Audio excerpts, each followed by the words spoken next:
Hey everyone. Welcome to Breathe and Bend Yoga.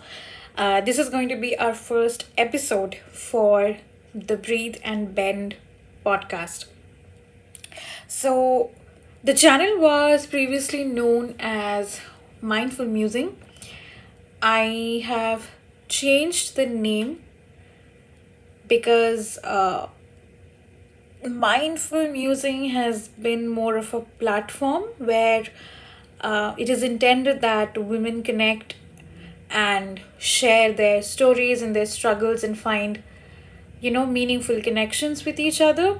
But the channel here on YouTube was focused more on meditation, on yoga, on mindful movement.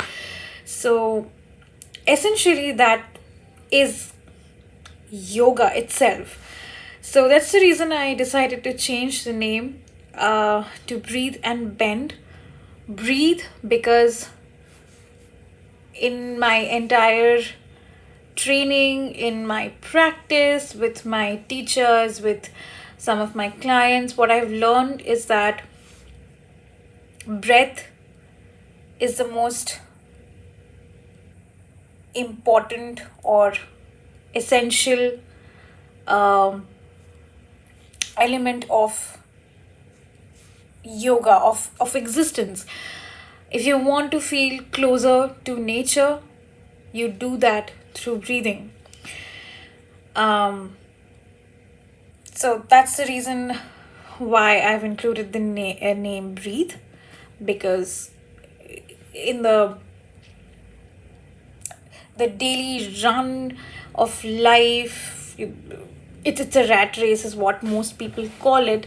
So we often tend to forget to, you know, sit back and take a deep breath just for ourselves, just for thanking our body to be grateful, thanking our body, being grateful to our body for doing so much for us on a day-to-day basis.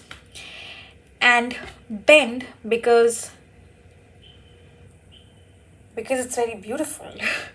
um, my favorite yoga pose is a forward bend. So that's the reason when I'm bending forward, I feel like all the stress just falls off my head and the ground just takes it. So I really like forward bends, and hence it's breathe and bend. Also, this space is fat positive, and also I when I do the um, yoga videos, they will be more focused on making modifications, sorry, including modifications for people who suffer from rheumatoid arthritis, because I suffer from rheumatoid arthritis. So I often change the practice and cater to how I'm feeling on that day. So that's what the main content of this channel is going to be. But simultaneously, we'll also have like a podcast, for which this is the first episode. Why a podcast? Because I just felt the need to do it, to speak what's on my mind, and what I hear from other people, from my clients, from somebody who practice yoga or any kind of uh, exercise or something, but they are in a bigger body. So I I am a certified Yin yoga instructor. At the same time, I have also completed my 200 hours yoga teacher training from um, Yoga Alliance. And whenever I do tell people that I practice in yoga, I am a meditation certified meditation practitioner, I can impart that on a group of people. I have the relevant credentials with me. So, in spite of having the credentials, my um, credibility is questioned because I'm in a bigger body, I'm in a fat body, and more often than not, I'm not taken seriously. And I am tired of that. because I am somebody who not only practices yoga, it's very close to me. Yoga is my sadhana. If you are somebody who is in the arts, or you have um, not just a hobby but something that you're deeply involved in. So for example, some of you are dancers, some of you are singers, um, and you do that activity because it's your practice, it's your very existence. The same is yoga for me. I have been doing it for a really long time now, and I also decided to, since I've been doing it for a long time, let me go ahead and take the necessary trainings. So I went ahead and did that. But whenever somebody sees me and that I'm in a bigger body, they ask me, why is that you are a yoga teacher and you have been doing yoga for years, but you are so fat? And that is kind of really annoying and very ignorant of people, because yoga is not a tool to lose weight. I mean, it helps, definitely. But its existence, yoga was never in place for losing weight. It never intended for that. Yoga, your yoga sadhana, it is for stability, for strength, for stamina, for sadhana, but never weight loss. Everybody is so involved, or I don't know, so obsessed with losing weight that they completely change a practice to just to cater to their needs. If nowadays you talk to somebody, people are either on diets, or um, they are, in gym and they're walking, and which is very good in the sense that it's extremely nice if you're taking care of yourself, if you're taking care of your physical health, if you're trying to heal your relationship with movement. But what is not okay is to center everything that you do around losing weight. You forget to live. You're always just counting calories. You are seeing how much you have burned and how much you've taken, and in all of that you forget to live. If weight loss is causing you a physical issue, if it is causing you problems, if it is something that your doctor has asked you to do, completely fine. But it's very important that you understand, why is that you want to lose weight? Is it more internal? Is it more external? Does it come from a place of shame for your body? Does it come from a place of hatred for your body? Is somebody in your family or in your friends is like constantly shaming you for gaining a few pounds? Is it because are you losing weight because of these reasons? Or is it more internal, like you want to change your life? Uh, it's affecting your health in a negative manner, or maybe you're just taking care of your health and along with that you're losing weight. Then it's completely okay. But that's not going to be the topic for today. It's more about being a fit person but in a fat body. So, if I have any international viewers, let me give you a little bit of a background. We have something known as arranged marriages in India, and it is something that my parents are considering for me. So, in my profile, it is given that I am a yin yoga instructor. And the first question that they ask my mother is that, how is it that your daughter is a yoga instructor and she is fat? So my mother takes the time to explain what yin yoga is, which most people are not interested, because in the era of power yoga or hot yoga, yin yoga is not really accepted, because I wouldn't say accepted, but not very popular. The reason being that yin yoga is more inwards rather than a physical form of yoga, in the sense that uh, any other practice, say vinyasa, say hatha, you are, sorry, hath, I'm so sorry, you are actively engaging your muscles. But that doesn't happen in yin yoga, even though your muscles, smaller muscle groups, are engaged when you're holding a pose, but it is mostly targets your fascia. It's more internal. It helps in relieving stress from the tissues. It helps in regeneration if done for a longer period of time. Uh, and the whole practice is to get in the pose, be in that pose, and reflect. Your breathing is normal. It's never really like you have to inhale with this change and exhale with that change. Nothing of that sort. You're breathing normally. You are in your body. You are in that pose. You are seeing the strength, and you're going inwards and reflecting. You are holding space for yourself. But all of these concepts don't sit with most people. It's like, if you are practicing an hour of yoga, why aren't you losing calories? Why aren't you shedding calories? Why isn't that you're not sweating?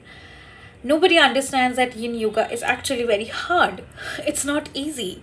It's not easy to hold a pose for 5 to 7 minutes. 10 minutes. My guru makes me practice for 10-15 minutes. My shoulders sometimes they go numb. It's very hard. um, but yes, it's not an active form of yoga. There's not lengthening or stretching happening of the muscles. So my mother explains them and they don't understand this, like, what kind of yoga is this and how is it benefiting her? How does that benefit anybody? Why should we heal tissues, and why should we heal fascia when you are in a lean body or when you're in a thin body? Automatically, these problems disappear. This is where I have the problem, is because it's very easy for people to, you know, be like a fat shaming police and uh, tell you everything that is wrong about your body because you're fat. But when somebody is thin, I'm not saying that thin shaming or skinny shaming does not exist, it definitely does. But I think, I don't think, this is what my observation is, that when you are on the other spectrum of the weight, which is when you are thin and when you're skinny, people don't really go ahead and comment on your health. People don't really say, oh, how can you be fit? They don't really comment on your fitness. I'm sorry. They don't really question your fitness. But when you are on the other side, when you are a visibly fat person, they always question, why is it that you are fat? Don't you want to be fit? I don't understand that. Why is it that fitness is always equated with a thin body, a visibly thin body? Why is health equated with weight loss? Why is movement or the effectiveness of the movement equated with how much calories you're shedding? There are some people who have really, uh, you know, um, what would be that word?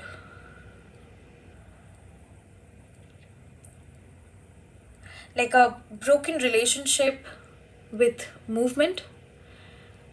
Some people find healing through it. There's like dance therapy. I was watching this podcast by Maddie. I will link her channel below. You can check that out. You can, in fact, check that video out where she takes this pole dancing class to, uh, heal her relationship with movement. So why is it that you have to attach a physical, or maybe a numerical uh, value to something? I mean, why is it so important? Why does everything has to be numbers? When when you go out in the morning, when you take a walk, when you're strolling with your dog, I mean, isn't that moment in itself so beautiful? Why does it have to be like, um how much calories I lost, and how much, or how long did I walk, or what are the kilometers that I covered, how many miles did I cover, what are the number of steps that I took? Why does everything has to be number? It doesn't have to be. You can just be in that moment and enjoy that moment, being with your dog, or maybe you have you were strolling around with your baby, uh, like that. Or when you're just dancing, there's this really beautiful music that's playing, and you just want to dance. Why does it have to be like, um, oh, I danced for like and half an hour, and this is the number of calories that I burned? It doesn't have to be that way, but it is almost always encouraged to do that. When I practice yoga, when I'm on my mat is like my safest place. It's the place where I am truly myself. It's the place where I wind down and I sit and I reflect, and I am at, you know, I'm really peaceful. So when I'm on that mat, I want these feelings to precede the calories that I burned, or I don't know, my heart rate maybe. So this is what bothers me. But when you are a thin person, then people don't really give you these unsolicited advice like, oh, why don't you, why don't you do this form of yoga, or why don't you do this exercise to lose weight? The truth is, I also run. I have a resting heart rate of 64, which is pretty good, which is actually very good for a 26-year-old woman. But nobody believes it. I can run for like 45 minutes straight, and I do that in the evening sometime. I can walk for 2 hours straight, and I have a good, um, I can only say that I have a good uh, speed, because I don't want to, again, like, I don't want to wear all those mechanical devices telling me what is my heart rate, is it my fat burn zone, is it my cardio zone, what are the number of steps that I took. When I go out in the morning and take a walk, I would want to enjoy the sunrise. I would want to enjoy the warmth of the sun on my face. I actually got burned today. But yeah, that's an experience on its own. But I don't want some device telling me um, all those stats in the morning. Why would you want to start your day with numbers? You should start your day with gratitude, with the most beautiful things that nature has to offer: the chirping of the birds, the extremely horrible weather of, humid and um, all of that. But you're grateful. I mean, humid is also very necessary. The it's monsoon season, so the little drizzle that you sometimes get. Other people who are walking on the same roads, older than you, people younger than you, so many dogs, um, the cool breeze rustling the trees, the leaves. Why is that it's so hard for people to appreciate these little things in the morning, but would rather start their day with calorie counting, with turmeric shots, with um, apple cider vinegar shots, and then this whole sweat thing, how much did what is my heart rate, and um, it's a good, I mean, it's a good practice to track all of these, but why is it that you have to do it every day? If you do it, more power to you, but why does it make you think that by doing all of these, it automatically makes you into some superior human being? This is a very general thing. I'm not specifically saying that whosoever is watching this video does that. No. But this is the general observation is what what I see. And it's very frustrating because I don't do these things and I am visibly fat. So people are like, you don't take your health seriously. And I'm like, maybe I just really enjoy the moment. When I am running and this whole um, air is like, when I'm inhaling and when I'm exhaling, this whole feeling of the breathing, then feeling the heat. I really like to do that. I'm a sensual person. I uh, I want to be aware of how my body is feeling in that moment, and maybe not worry about what is my heart rate right now or how many calories I have burned. I just want to run because I really like running, or maybe because I really like walking. It's the same thing when it comes to yoga. I really like being in the poses. I really like to flow. Some days I prefer to flow. Some days I prefer to slow down a bit. But why is that my choice of actions regarding movement should always equate to your understanding of fitness? There are literally trainers in the world, famous yoga teachers, um, famous trainers, Moritz Summers, um, Emily Gay, she's a power lifter. They are invisibly fat bodies. Ashley Graham, I mean, if you see her exercise videos, they are not easy to do. And she does them flawlessly. There is Reena Kohan, who is a really one of my favorite yoga teachers. Really, I whenever I have a problem with a little bit of pain, I do her videos. I do the yoga that she teaches. I join her Zoom live classes. I make it a point to get up early in the morning sometimes and do them. And it's really wonderful. But she is in a visibly larger body. There's Diane Bondi Yoga. There is Fringish.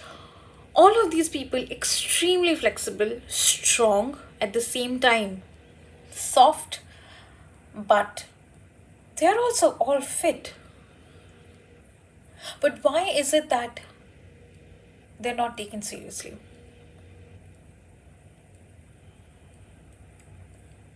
And what can be done to change the narrative? I mean, obviously, there's a lot more representation now than what was there 5 years ago, but it still really bothers me when people absolutely feel no contempt or they don't even really evaluate what they're going to say and they just go ahead and insult you because you're a visibly larger person, you're in a bigger body. And that's very hurtful sometimes because here you are um, as a yoga teacher, as a yoga student, as a yogini, you are trying to be more mindful of your actions, be more mindful of what you're going to say, what you take in, what you give out, what what your consumption is, when you're trying to be mindful about each and every aspect of your life, you come across people who are not mindful about anything, who don't even consider the feelings of another person, and they just go ahead and humiliate you. I mean, you could have taken that energy to that you took to humiliate me, to tell me that, oh, I am fat, which I already know since a very young age.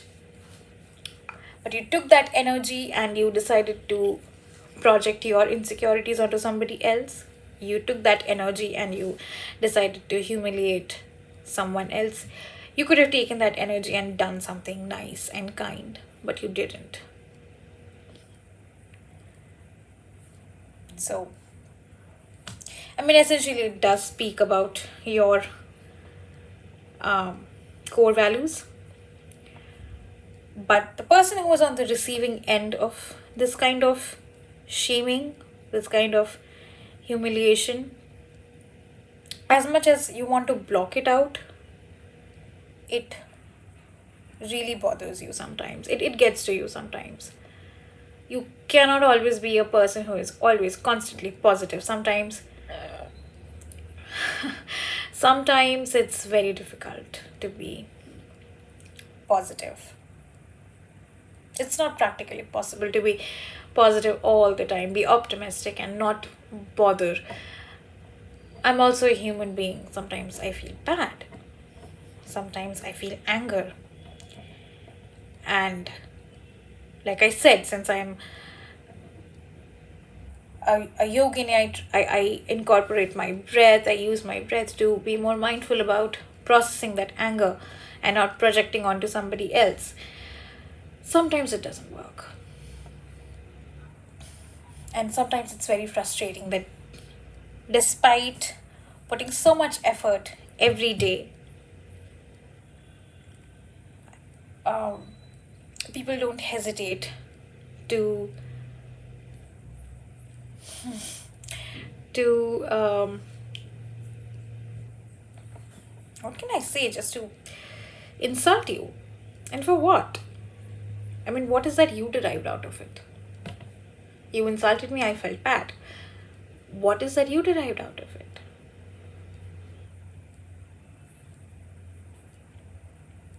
I spend hours on my mat just practicing.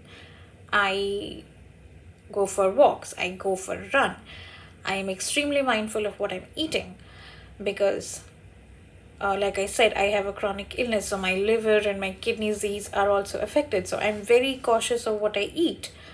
Um, and despite of doing all of that, I'm a bigger bodied person. But why is that a problem?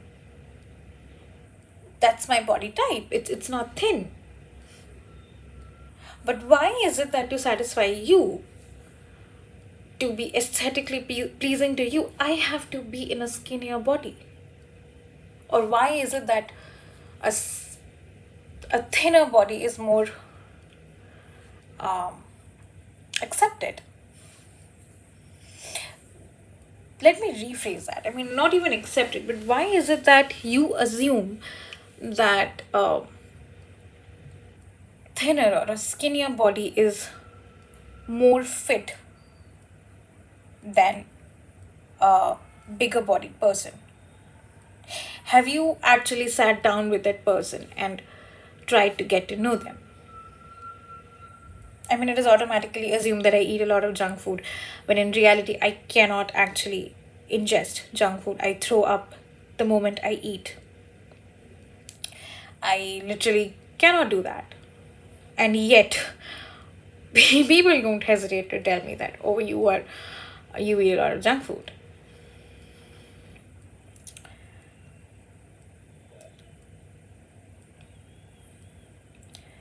So I think it was it was not more of a, it was a podcast. It was more of a frustration or a rant kind of a video. But yeah, let me know your thoughts on it. What is that you think? And uh, we will discuss all of these points in the next podcast, maybe. But thanks for being here. And I'll try to chart out much more content on fat positiveness. I wouldn't call myself a body positive person anymore, because as much as I try to make space and hold space for everyone, I don't really see people doing that for me. So, I mean, you are of course welcome to stay here. I know skinny shaming is all too real too, because I have friends who are skinny and I have heard people talking shit about them, literally talking shit about them. And it's very annoying. It's not okay to comment on somebody's body. It's just not okay. And I don't know who gives people the authority to do that, or why do they think that they're entitled to do that. It's really bad. But it does exist, and if you have been on either side of shaming, share your stories with me. We will, strike up a conversation, and let's have a discussion on this, because I'm sure I cannot be the only one who faces these problems. There has to be uh, other people too.